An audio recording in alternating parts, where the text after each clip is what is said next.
Marcus Thompson adjusted his worn baseball cap as he walked through the gleaming marble lobby of Hartwell Industries. The security badge hanging around his neck felt heavier than it should have, marked simply with Security Guard, Night Shift. At 38, Marcus had learned to keep his head down and do his job without drawing attention. But today was different. Today, he was starting the day shift. The transition from military life to civilian work had been harder than anyone warned him about. After 12 years as a Navy SEAL, Marcus thought he could handle anything. But raising his 8-year-old daughter Emma alone while working security jobs to make ends meet was a challenge that required different skills than the ones the Navy had taught him. "You must be the new guy," said Jerry, a heavy-set security guard, with graying hair who approached Marcus near the reception desk. "I'm Jerry Martinez, been here 15 years. Heard you're taking over Tom's shift." Marcus nodded and shook Jerry's hand.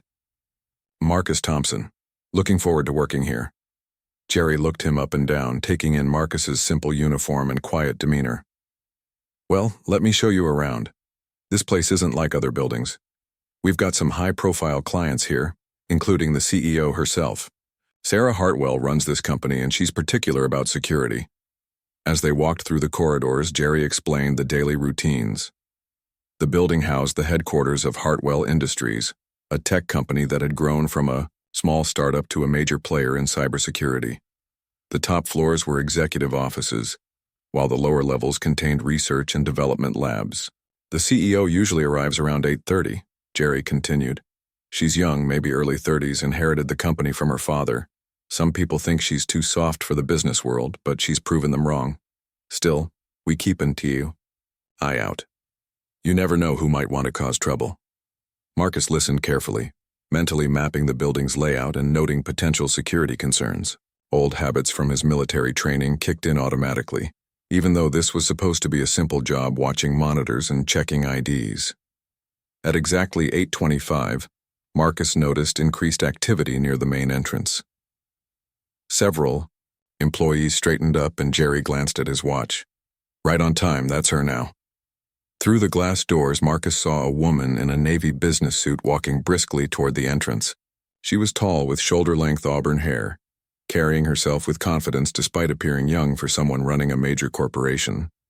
Behind her walked 2 men in expensive suits who looked more like lawyers or executives than security. As Sarah Hartwell entered the lobby, she smiled and greeted several employees by name. Marcus was impressed by how she seemed to know everyone, from the receptionist to the maintenance staff. She had almost reached the elevator when one of the men, behind her a tall guy with slicked back hair, spoke loudly enough for others to hear. "Sarah, I still think you should reconsider the Meridian deal. You're being too cautious. Your father would have jumped on this opportunity." Sarah's smile tightened slightly, but she maintained her professional composure. "We can discuss this in the meeting, Richard. I've already told you my concerns about their security protocols." Richard Blackstone, the company's CFO, wasn't ready to drop the subject. "Sometimes you have to take risks in business. Playing it safe might feel comfortable, but it won't help us compete with companies that are willing to be bold." Marcus noticed how other employees had started to slow down, pretending to be busy while clearly listening to the conversation. Sarah seemed aware of the attention too, and Marcus could see the slight tension in her shoulders. "I appreciate your input, Richard, but the decision has been made," Sarah said firmly, pressing the elevator button. Richard laughed, but it wasn't a friendly sound. "Of course it has. Well, I hope your cautious approach doesn't cost us market share. Some of us remember when this company took chances and won big." The elevator doors opened and Sarah stepped inside. Richard followed, still talking. "Maybe if you had more real-world experience instead of just book learning, you'd understand how business actually works." Marcus watched the exchange with growing discomfort. He'd seen enough workplace bullying in his various jobs to recognize it, and something about Richard's tone and body language set off warning bells. The man seemed to take pleasure in undermining Sarah in front of her employees. After the elevator doors closed, Jerry shook his head. "That guy's always giving her a hard time. Been with the company since before her father died. Thinks he should be running things instead of her." How long has she been CEO? Marcus asked. About 3 years now. She was working in the tech side of things when her father had his heart attack.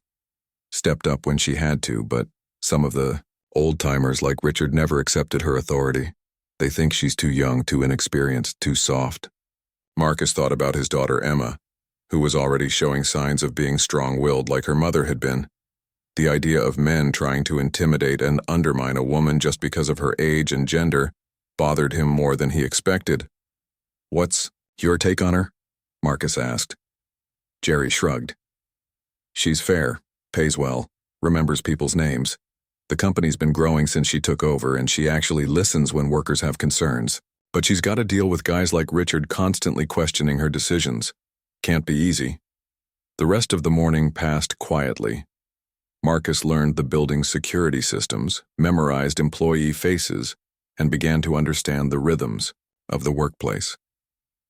He was good at observing people, a skill that had served him well in the military and was proving useful here too. Around lunchtime, he was monitoring the lobby cameras when he noticed Richard Blackstone talking to a group of other executives near the coffee shop.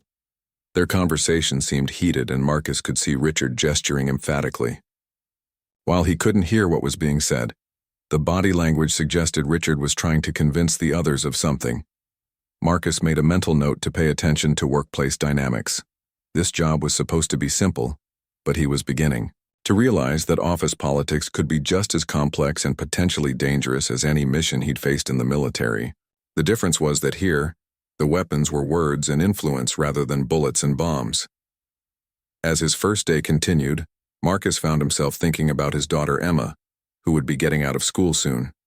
He'd taken this day job specifically so he could be home with her in the evenings, helping with homework and making sure she felt secure. Being a single father meant making sacrifices, and working security wasn't glamorous, but it was honest work that paid the bills and gave him the schedule he needed. Little did Marcus know that his new job would soon become much more complicated than simply checking badges and watching monitors. 3 weeks into his new job, Marcus had settled into a comfortable routine at Hartwell Industries. He knew most of the regular employees by sight, understood the building's security protocols, and had even started to enjoy the work. The pay was decent, and more importantly, he could pick up Emma from school every day at 3:30. But he'd also noticed troubling patterns. Richard Blackstone's undermining of Sarah Hartwell had become more frequent and more public. During board meetings that Marcus could observe through security monitors, he watched Richard's body language become increasingly aggressive. The man would lean forward when Sarah spoke, interrupt her presentations, and make dismissive gestures that clearly frustrated her. Other executives seemed divided. Some appeared loyal to Sarah, nodding when she spoke and backing up her decisions. Others looked uncomfortable, glancing between Sarah and Richard as if trying to decide which way the wind was blowing. Marcus recognized the signs of a workplace power struggle, and his protective instincts were starting to activate. On a Thursday morning in November, Marcus was making his rounds when he heard raised voices coming from the employee coffee shop on the 3rd floor. The area was usually quiet at 10 in the morning, so the commotion caught his attention immediately. As he approached, he could see through the glass partition that Sarah was standing at the coffee counter, her back straight, but her hands clenched. Richard was facing her, along with 2 other executives Marcus recognized as David Chen from marketing and Patricia Williams from operations. Several employees sat at nearby tables, pretending to work on laptops, while obviously listening to every word. "You're making a mistake, Sarah, and everyone knows it," Richard was saying, his voice carrying clearly. "The Jakarta project could triple our revenue in Southeast Asia, but you're too scared to pull the trigger." Sarah's voice was steady, but Marcus could detect the strain. "I've explained my concerns about their data protection standards. We can't risk our clients' information just for quick profits." Richard laughed harshly. "Data protection standards? This is business, not a computer science class. Sometimes you have to take calculated risks." "My father built this company on trust," Sarah replied. "Our clients depend on us to keep their information secure. I won't compromise that for any amount of money." "Your father also knew when to be bold," Richard shot back. He didn't let fear paralyze him. Maybe that's the difference between a real leader and someone who just inherited a title. Marcus saw Sarah's face flush, but she maintained her composure. David Chen looked uncomfortable and started to speak. "Richard, maybe we should discuss this in private." "Why?" Richard interrupted. "Everyone here needs to understand what's at stake. We're falling behind competitors who aren't afraid to innovate. While Sarah plays it safe, other companies are expanding into new markets and signing major deals." Patricia Williams shifted nervously. "The board did express some concerns about our growth rate compared to—" "Exactly," Richard said, turning to her with satisfaction. "Even the board is starting to question whether we have the right leadership for today's market." Marcus watched Sarah's jaw tighten. She was handling the situation professionally, but he could see the personal cost. This wasn't just business disagreement. It was character assassination in front of her employees. "The board hired me to make decisions based on what's best for the company long-term," Sarah said firmly, "not to chase every risky opportunity that comes along." "But maybe," Richard said, his voice taking on a mock-concerned tone, "you're not experienced enough to tell the difference between smart caution and fear-based paralysis. Your academic background is impressive, but running a company requires instincts you can't learn in business school." The coffee shop had gone completely silent. Employees at the tables were no longer pretending to work. They were staring openly at the confrontation. Marcus could see the humiliation in Sarah's eyes, though she was fighting hard not to show it. That was when Richard made his biggest mistake.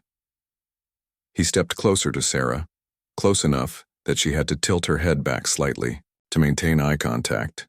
His body language became subtly threatening, using his height and proximity to intimidate her. "Maybe it's time for the board to consider whether this company needs leadership that's ready for the real world," Richard said quietly, but still loud enough for others to hear. Marcus had seen enough. Without really thinking about it, he stepped into the coffee shop. "Excuse me," he said politely, addressing Sarah directly.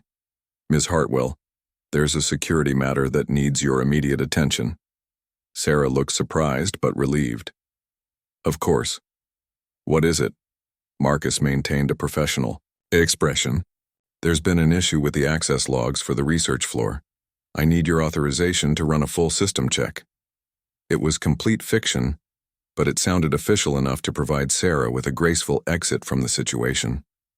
She nodded quickly. "Yes, that's definitely a priority. I'll come with you right now." Richard's face darkened. "Sarah, we weren't finished discussing. The security of our research data takes precedence over everything else," Sarah said, her voice stronger now that she had an escape route. "We can continue our conversation later, Richard."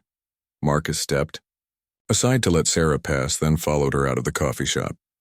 He could feel Richard's eyes boring into his back, but he didn't turn around. They walked in silence until they reached the elevator. "Thank you," Sarah said quietly once the elevator doors closed.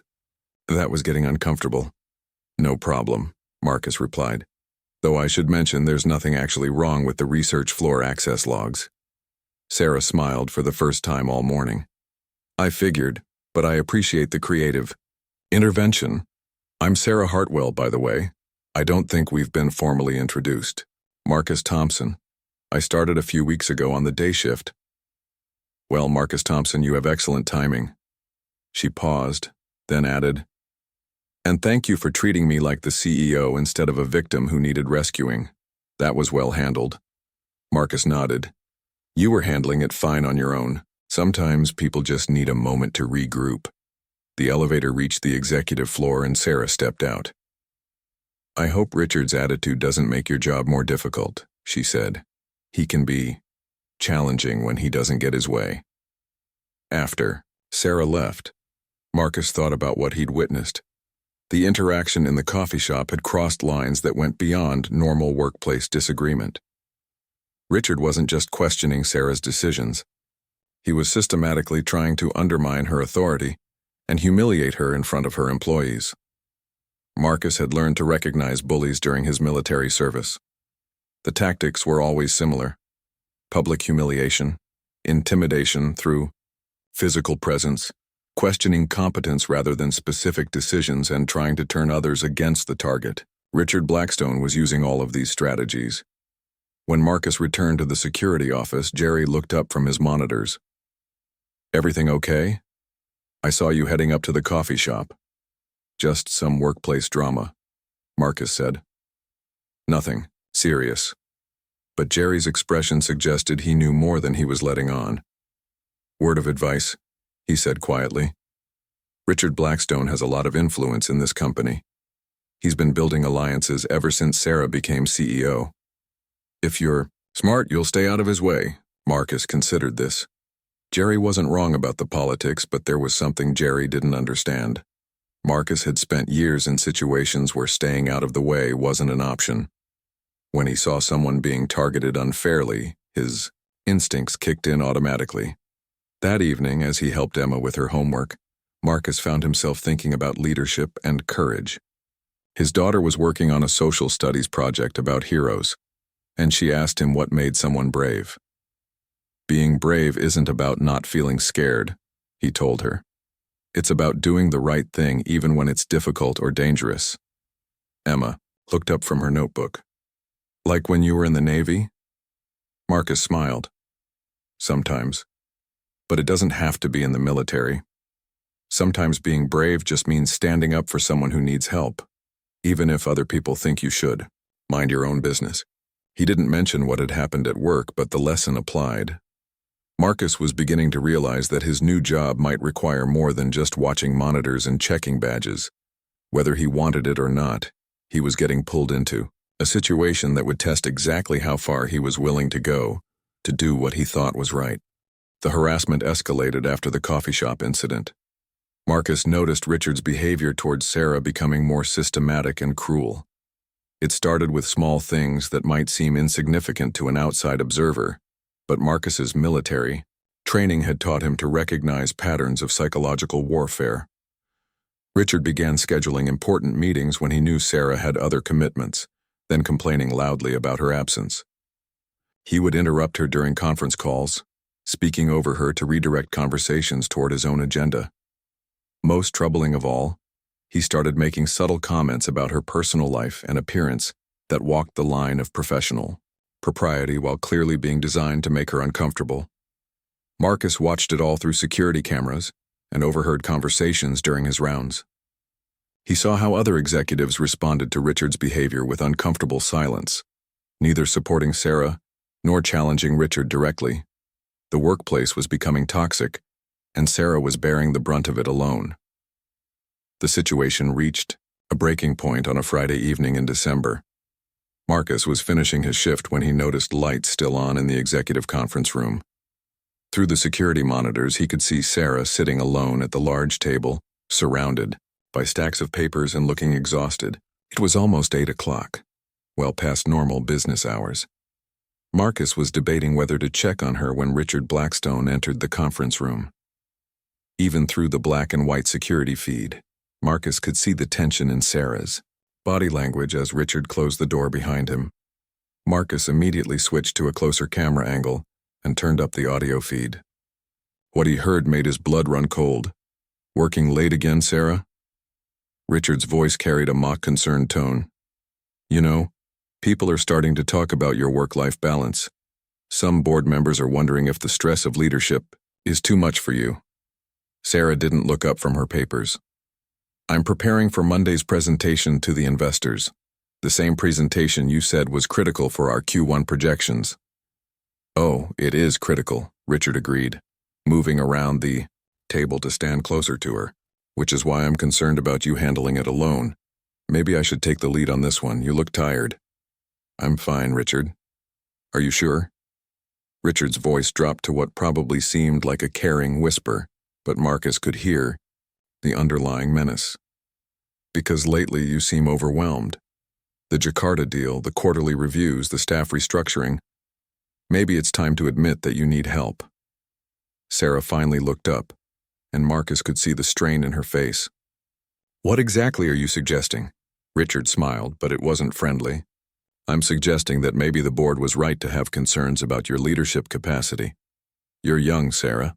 There's no shame in acknowledging that you might have bitten off more than you can chew. The board expressed no such concerns, Sarah said firmly. Didn't they? Richard moved even closer, now standing directly behind her chair. Because I've had some very interesting conversations with several board members. They remember your father's leadership style, and they're starting to make comparisons that aren't favorable to you. Marcus saw Sarah's hands tighten on her pen. My father's leadership style nearly ran this company into the ground before he changed course. The board knows that. Richard's voice became silky and dangerous. Your father was a visionary who took risks and built something great. You're a cautious little girl who's afraid of her own shadow. There's a difference. The insult was calculated and personal. Marcus watched Sarah's face flush with anger and humiliation. She started to stand up, but Richard placed his hand on her shoulder, pushing her back down into her chair. Sit down, Sarah. We're not done talking. That physical contact crossed every line that existed in a professional workplace. Marcus didn't hesitate. He left the security office and took the elevator to the executive floor, his military training automatically assessing the situation and planning his approach. When Marcus entered the conference room, Richard was still, standing behind Sarah's chair, his hand now resting on the back of it in a possessive gesture. Both of them looked up in surprise. Excuse me, Marcus said politely, but I need to lock down this floor for the night. Building security protocols require all executive offices to be cleared by 8:30 on Fridays. It was another improvised excuse, but Marcus delivered it, with the confidence of someone who knew how to project authority when necessary. Sarah looked relieved, but Richard's face showed immediate suspicion and anger. I don't recall that being a policy before, Richard said coldly. Marcus met his stare directly. New insurance requirements. I can show you the documentation if you'd like, but the bottom line is that I need to secure this floor now. Sarah and I are having an important business discussion, Richard insisted, which I'm sure can continue during business hours, Marcus replied calmly. Ms. Hartwell, do you need a few minutes to gather your materials? Sarah stood up quickly, no longer held in place by Richard's intimidating presence. Yes, thank you. I was just finishing up anyway. Richard's voice took on a threatening tone. You know, I don't think we've met. You're the new security guard, right? What's your name? Marcus Thompson. Well, Marcus Thompson, I hope you understand the importance of knowing your place in this company's hierarchy. Security guards don't typically interrupt executive meetings. The threat was clear, but Marcus had faced down far more dangerous men than Richard Blackstone. His voice remained perfectly level. My place is to ensure the safety and security of all employees regardless of their position in the company hierarchy. That includes following security protocols. Richard stepped closer to Marcus, trying to use his height advantage the same way he had with Sarah. I think there might be some confusion about your job responsibilities. Maybe we should have a conversation with your supervisor about appropriate boundaries. Marcus didn't budge. At 6 feet tall and built like someone who had spent years in military conditioning, he wasn't easily intimidated by corporate bullies. My supervisor is aware of all security protocols. If you have concerns about building security procedures, I'm sure he'd be happy to discuss them with you during business hours. For a moment, the two men stared at each other. Richard was clearly not used to being challenged, especially not by someone he considered beneath his notice. Marcus maintained his calm, professional demeanor, but his military bearing was unmistakable to anyone who knew how to recognize it. Sarah gathered her papers and briefcase, moving quickly toward the door. Thank you, Marcus. Richard, we can continue our discussion on Monday. Yes, Richard said, his eyes still locked on Marcus. I think Monday will be a very interesting day for all of us. After Sarah left, Richard lingered for a moment longer. You made a mistake tonight, Thompson. I don't forget mistakes. Marcus waited until Richard was gone before turning off the lights and locking the conference room. As he rode the elevator down to the lobby, he thought about what had just happened. He'd crossed a line by interfering directly in executive business, and Richard Blackstone was clearly the type of man who would retaliate. But Marcus also knew he'd done the right thing. He'd seen the fear in Sarah's eyes and the aggressive body, language Richard was using to intimidate her. In the military, they called it a protective detail, staying alert for threats and neutralizing them before they could cause harm. The difference was that in corporate America, the threats were subtler and the rules of engagement were much more complicated. Marcus was beginning to realize that his military skills might be more relevant to this job than he'd originally thought. When he picked up Emma from her after-school program that evening, she asked him about his day. "Did anything interesting happen at work, Dad?" Marcus considered how to answer. "I helped someone who needed it," he said finally. Emma smiled. "That's good. Mom always said helping people was the most important thing you could do." As they drove home, Marcus thought about his wife's words. She'd been gone for 3 years now, cancer taking her far too young, but her values lived on in Emma and in the choices Marcus made every day. Tonight, he'd chosen to help someone who needed it, regardless of the potential consequences. He had a feeling those consequences were going to arrive very soon. Monday morning brought the retaliation Marcus had expected. He arrived at work to find Jerry waiting for him with an uncomfortable expression and a manila envelope in his hands. "Marcus, I need to talk to you," Jerry said quietly, leading him away from the other security staff. "I got a call from HR this weekend. There's been a complaint filed against you." Marcus took the envelope and read the formal letter inside. Richard Blackstone had filed a detailed complaint alleging that Marcus had overstepped his authority, interfered with executive business, been insubordinate, and created a hostile work environment. The letter requested Marcus's immediate termination and replacement with someone who understood proper workplace boundaries. "This is serious," Jerry continued. "Richard's got influence with the board, and HR is taking this very seriously. They want to meet with you at 10 o'clock. Marcus folded the letter carefully. He'd expected some kind of retaliation, but the formal complaint was more aggressive than he'd anticipated. Richard was clearly trying to get him fired before he could cause any more interference. "What's your advice?" Marcus asked. Jerry looked around nervously. "My advice is to apologize. Say you misunderstood your job responsibilities and promise it won't happen again. Richard might be satisfied with making you grovel a little." But Marcus shook his head. "I can't do that, Jerry. What I saw on Friday night wasn't a business meeting. It was harassment, and I'd do the same thing again." Jerry's expression grew worried. "Marcus, I like you, but you've got to understand the politics here. Richard's been building a case against Sarah for months. He's got allies on the board who think she's too young and inexperienced. If you get caught in the middle of their power struggle, you'll be crushed." At the HR meeting, Marcus sat across from Linda Harrison, the head of human resources, and Robert Hayes, the building operations manager. Richard's complaint was read aloud, painting Marcus as an insubordinate employee who had deliberately disrupted an important business meeting. "These are serious allegations, Mr. Thompson," Linda said. "Interfering with executive operations is grounds for immediate dismissal. Can you explain your actions on Friday evening?" Marcus chose his words carefully. "I observed what appeared to be a tense situation between a male executive and a female executive. The male executive was using intimidating body language and had made physical contact by placing his hand on Ms. Hartwell's shoulder to prevent her from standing up. Given my responsibility for employee safety, I intervened using a security protocol. As justification." Linda frowned. "Mr. Blackstone described their interaction as a normal business discussion. Are you suggesting he was physically threatening Ms. Hartwell?" "I'm describing what I observed through security cameras and in person. Mr. Blackstone was standing directly behind Ms. Hartwell's chair. He placed his hand on her shoulder to keep her seated when she tried to stand, and his body language was intimidating and aggressive." Robert Hayes leaned forward. "But you admit that you fabricated a security protocol to justify interrupting their meeting?" "I used my authority as security personnel to ensure employee safety," Marcus replied. The specific justification was improvised, but the underlying concern was real. Linda made notes on her pad. "Mr. Thompson, your job description doesn't include monitoring executive interactions or making judgments about appropriate workplace behavior. That's HR's responsibility. My job description includes ensuring the safety and security of all employees," Marcus countered. "I observed behavior that concerned me from a safety perspective.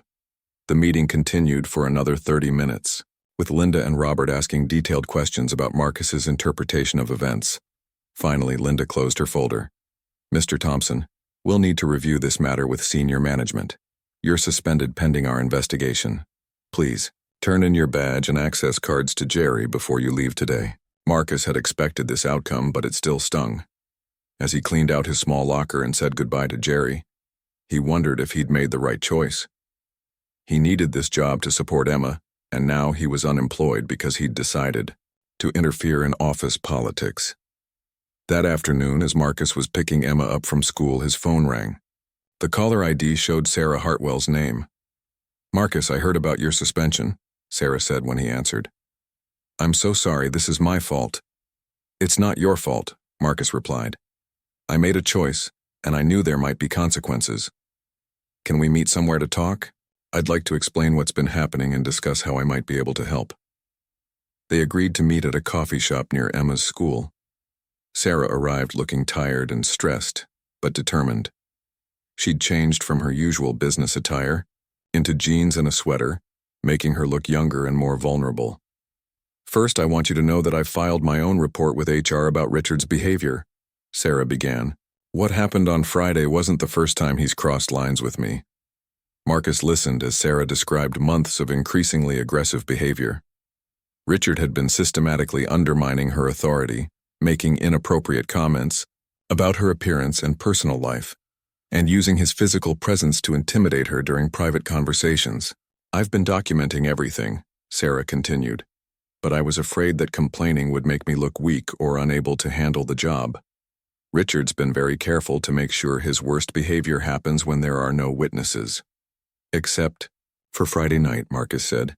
"Exactly, you saw what was really happening. Richard got careless because he didn't think anyone was paying attention." Sarah pulled out a tablet and showed Marcus security footage from previous incidents. "I requested these from Jerry last week. Look at this one from 2 months ago." The footage showed Richard cornering Sarah in a supply room, standing uncomfortably close and gesturing aggressively while she pressed herself against the wall, clearly trying to create distance. "And this one from 3 weeks ago," Sarah continued, showing another clip of Richard following Sarah into her office and closing the door, then standing over her desk in a dominating posture while she remained seated. Marcus studied the footage with his military-trained eye for threat assessment. "This is a pattern of stalking and intimidation behavior. It's systematic harassment. That's what I told HR today," Sarah said. "I also told them that your intervention on Friday was necessary and appropriate. You prevented a situation that was escalating toward potential physical assault. Will that help?" Marcus asked. Sarah's expression grew determined. "I don't know, but I'm not going to let Richard destroy your career because you tried to help me. You took a risk to do the right thing, and I'm going to fight for you." Emma had been sitting quietly at the next table, working on her homework, and politely pretending not to listen to the adult conversation. But now she looked up at Sarah with curiosity. "Are you the lady my dad helped?" Emma asked. Sarah smiled. "Yes, I am. Your father is a very brave man." Emma beamed with pride. "I know. He was a soldier before, and he always helps people who need it." Sarah looked surprised. "You were in the military?" Marcus nodded reluctantly. "Navy. 12 years.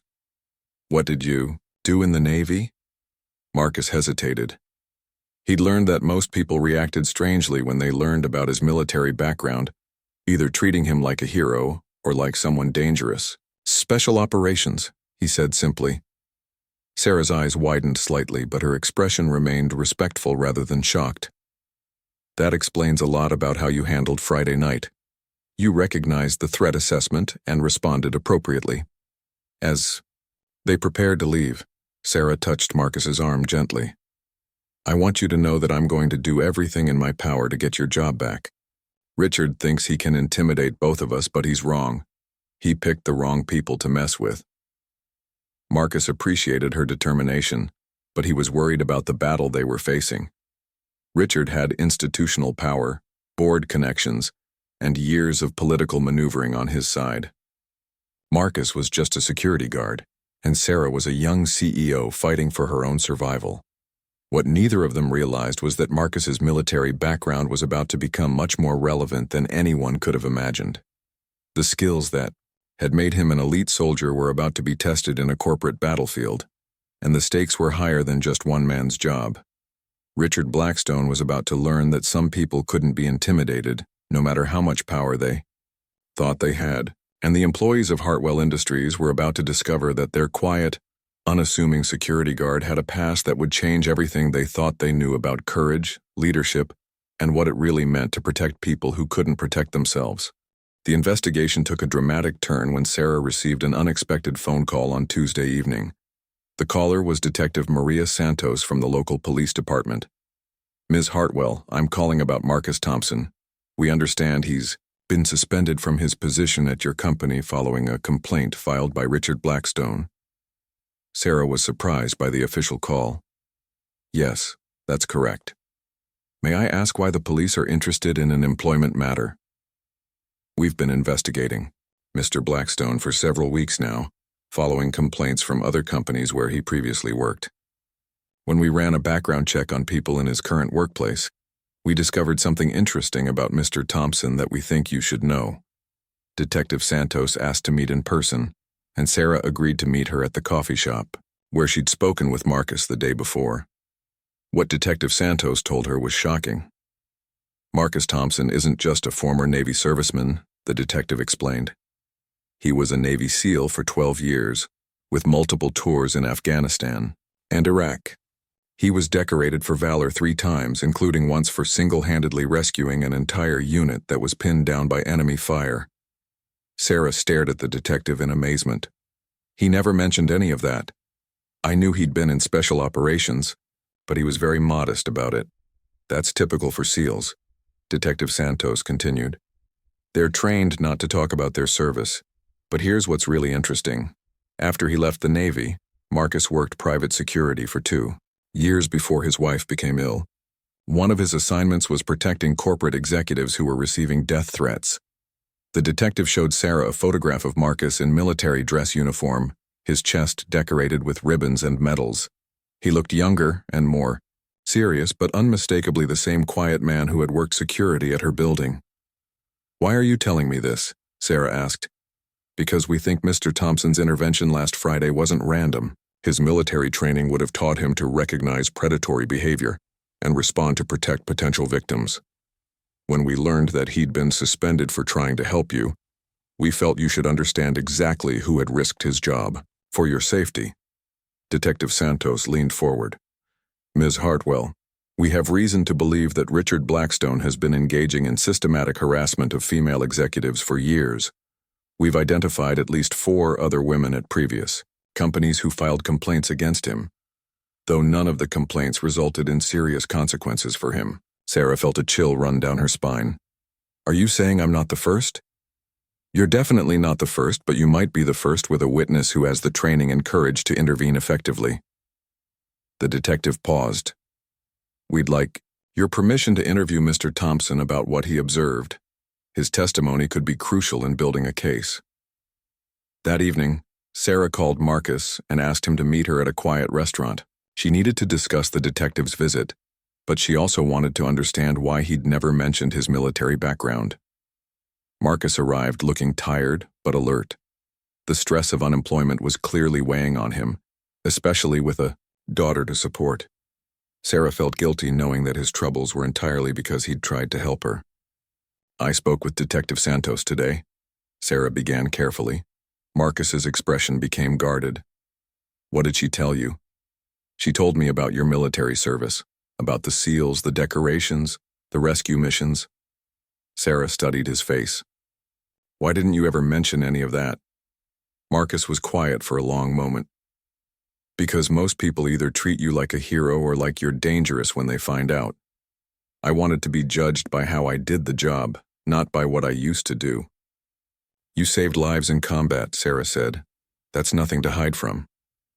"I also took lives in combat," Marcus replied quietly. "The medals don't change that. I came home to raise my daughter and live a normal life. Being a security guard suits me fine, or it did until last Friday." Sarah reached across the table and touched his hand. Marcus, Detective Santos thinks your military training is exactly what helped you recognize what Richard was doing to me. She said you were trained to identify predatory behavior and protect potential victims.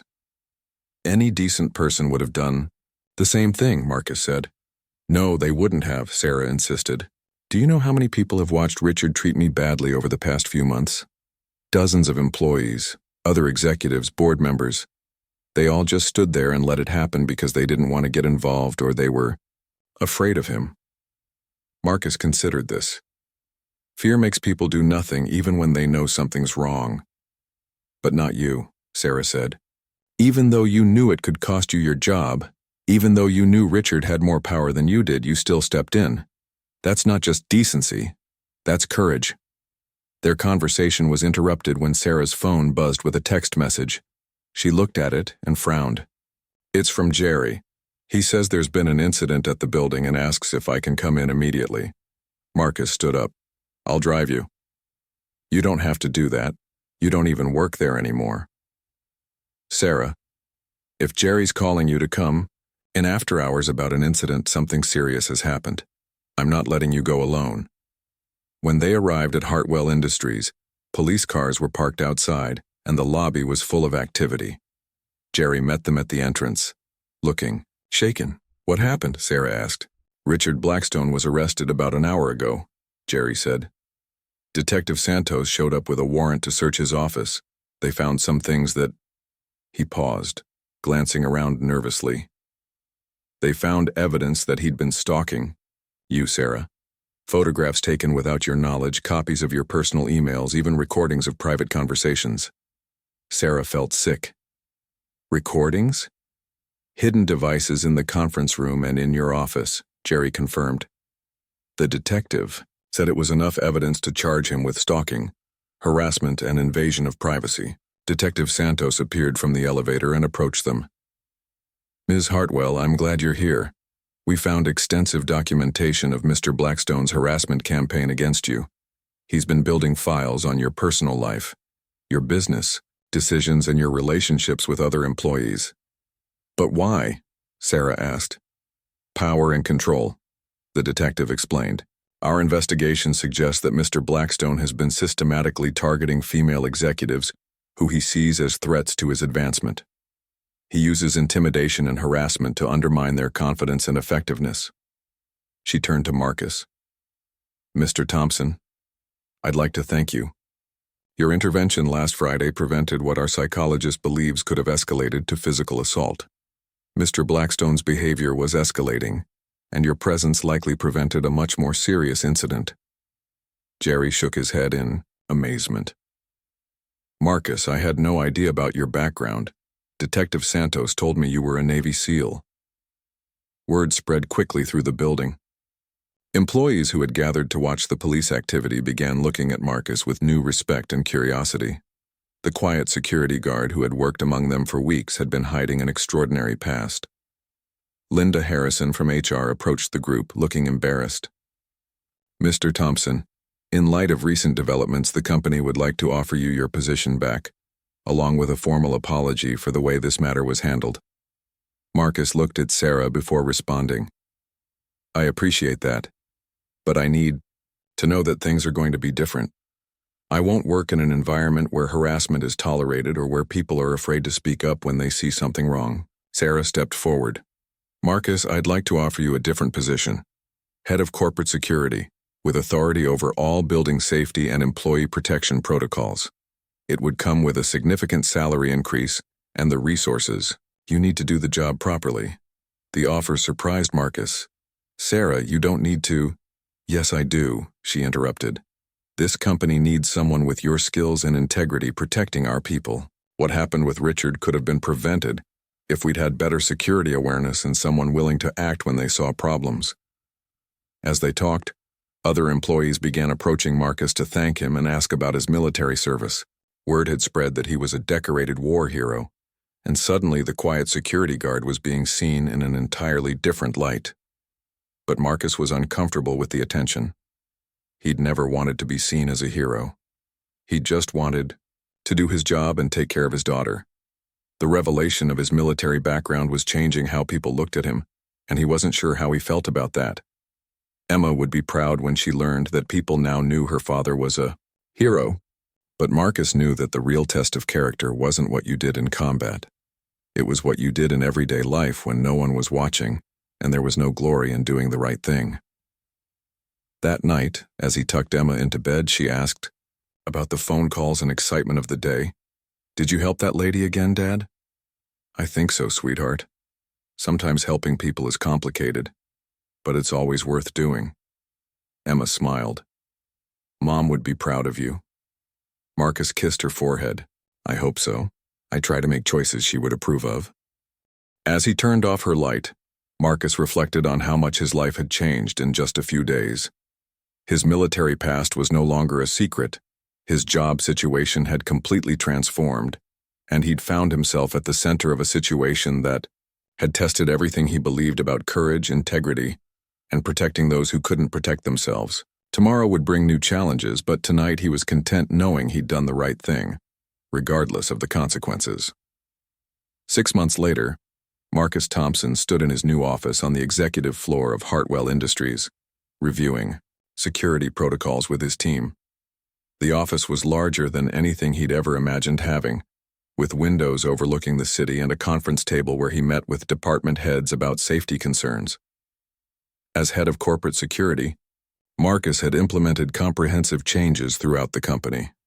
He'd installed better surveillance systems, created clear protocols for reporting harassment, and established a security team trained to recognize and respond to workplace intimidation. Most importantly, he'd created an environment where employees felt safe speaking up about problems. The transformation hadn't happened overnight. There had been resistance from some board members who questioned whether a former security guard was qualified for such an important position. But Sarah had supported Marcus completely, and his results spoke for themselves. Employee satisfaction. Surveys showed dramatic improvements in workplace safety and morale. The legal case against Richard Blackstone had concluded with his conviction on multiple charges of stalking, harassment, and invasion of privacy. He'd been sentenced to 2 years in prison and permanent restraining orders preventing him from contacting any of his victims. 3 other women from his previous companies had come forward with similar stories, and civil lawsuits were pending. Marcus's military background, once a secret he'd tried to hide, had become an asset in his new role. Other companies began requesting consultations on workplace security, and Marcus found himself speaking at conferences about recognizing and preventing harassment in corporate environments. But the most significant change was in his relationship with Sarah.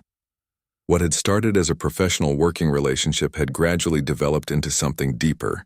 They'd spent countless hours together implementing new security measures, and Marcus had been impressed by Sarah's leadership and determination to create a better workplace.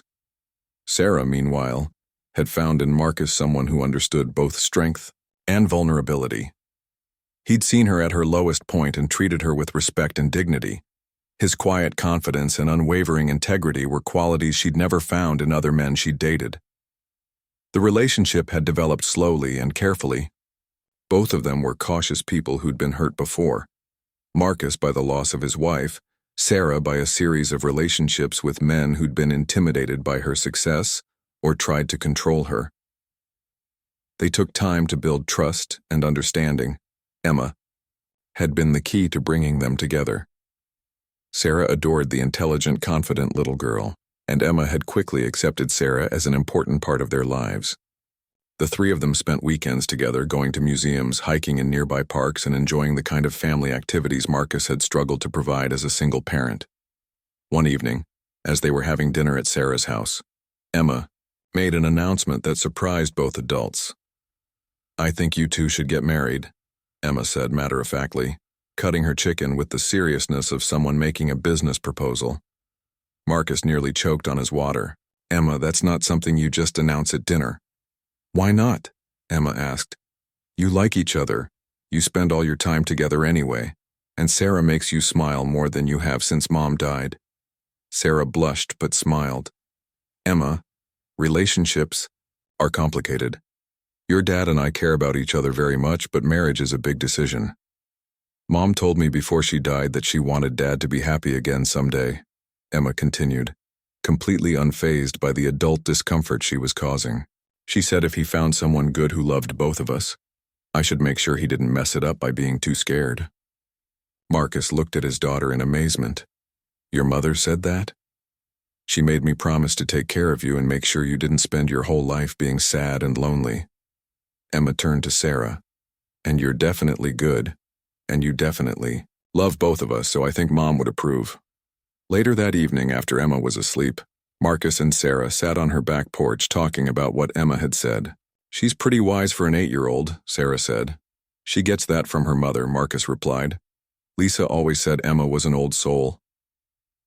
They sat quietly for a while, each thinking about the future and what they wanted from life. Finally, Sarah spoke. Marcus, I know we've been taking things slowly, but I need you to know something. What happened with Richard showed me what I don't want in my life. I don't want to be with someone who tries to control me or make me smaller. But what you did, standing up for me even when it cost you, that showed me what I do want. Marcus took her hand. Sarah, I've spent 3 years thinking I'd never find someone I could love the way I loved Lisa. But you've shown me that it's possible to love again without betraying the past. Emma's right. You do make me smile again. So what do we do? About it? Sarah asked. Marcus smiled. Well, Emma did give us pretty clear instructions. She said not to mess this up by being too scared. A year later, Hartwell Industries hosted its annual company picnic in the park across from the building. Marcus stood with Sarah and Emma, watching employees and their families enjoying games and barbecue. The atmosphere was relaxed and happy, completely different from the tense workplace it had been during Richard's harassment campaign. Jerry approached them, carrying a plate loaded with food. Marcus, I've got to say, this company is completely different from what it was 2 years ago. People actually enjoy coming to work now. That's because we created an environment where people feel safe and respected, Sarah said. It turns out that when employees aren't worried about harassment or intimidation, they're more productive and creative. Marcus nodded. Amazing what happens when people can focus on their jobs instead of watching their backs. Emma ran up to them, grass stains on her dress and a huge smile on her face.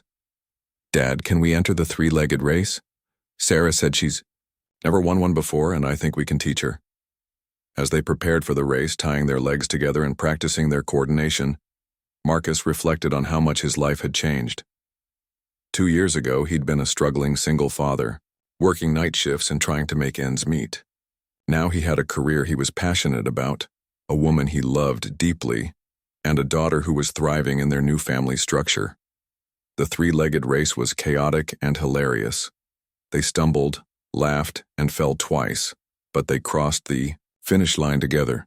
As they untied the rope from their legs, Emma hugged both of them. We make a good team, she announced.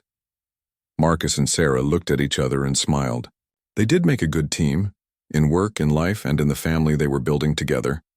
Later that evening, at the company awards ceremony, Sarah stood at the podium to address the employees and their families. This year has shown us the importance of courage in the workplace, she began. Not just the courage to make difficult business decisions, but the courage to stand up for what's right, even when it's uncomfortable or risky. She looked directly at Marcus. We learned that real leadership isn't about having power over other people. It's about using whatever power you have to protect and support others. It's about creating an environment where everyone can succeed. Sarah paused, then continued. I want to recognize someone who exemplified that kind of leadership when it mattered most. Marcus Thompson showed us that heroism isn't just about what you do in combat. It's about what you do every day when you choose to help others instead of looking the other way. The applause was thunderous. Marcus felt uncomfortable with the public recognition, but he accepted it gracefully. More importantly, he saw the pride in Emma's eyes and the love in Sarah's smile. As they drove home that night, Emma fell asleep in the back seat, exhausted from the day's activities. Sarah reached over and took Marcus's hand. Thank you, she said quietly. For what? For being brave enough to help a stranger. For changing my life. For showing me what real strength looks like. Marcus squeezed her hand. Thank you for giving me a reason to use that strength for something worthwhile. 2 years earlier, Marcus Thompson had been just another single father trying to make ends meet, keeping his head down and avoiding complications. But sometimes life presents you with choices that define who you really are. When Marcus saw someone who needed help, he chose to act, even though it meant risking everything he'd worked for. That choice had changed not just his life, but the lives of everyone around him. It had created a better workplace, brought justice to a predator, and built a family that was stronger together than any of them had been alone. Most importantly, it had shown Emma that her father's values weren't just words. They were principles he was willing to fight for, even when the cost was high.